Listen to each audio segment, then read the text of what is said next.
দেহের উপর মনের অত্যাচার মানুষের এক চিরন্তন স্বভাব।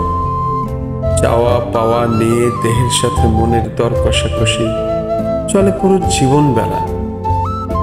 নিঃশ্বাস প্রশ্বাস চালু, তবু দম বন্ধ হয়ে আসে। বুকের ভেতর ক্রন্দনগুলো গ্লাসের উপর ঘনীভূত হওয়া পানির মতো জমতে থাকে।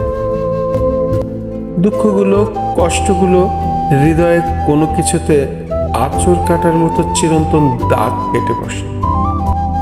হীরক বিষে যেমন কাঁচ সামান্য দুভাগ হয়ে যায়, তেমনি হৃদয়টা সামান্য আঘাতেই দুভাগ হয়ে যায়।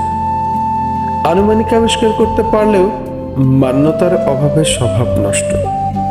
বুক ভারাক্রান্ত, চোখে জল, হৃদয়কে বলি রিপুর তাড়না থেকে বেরিয়ে এসো। কিন্তু বেরিয়ে আসতে চাইলেও উপায় থাকে না। নিত্য একটু একটু করে বিষ পান করতে করতে ভেতরটা জ্বলে পুড়ে শেষ। কিন্তু আমার কিছুই করার নেই। যতই বেরিয়ে আসতে চাই ততই জড়িয়ে যাই।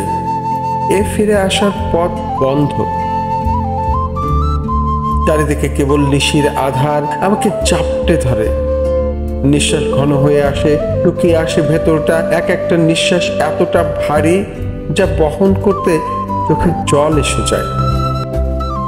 টপ টপ করে না ঝরলেও অবসরে একান্তে এক ফোঁটা ঝরে পড়ে অবহেলা।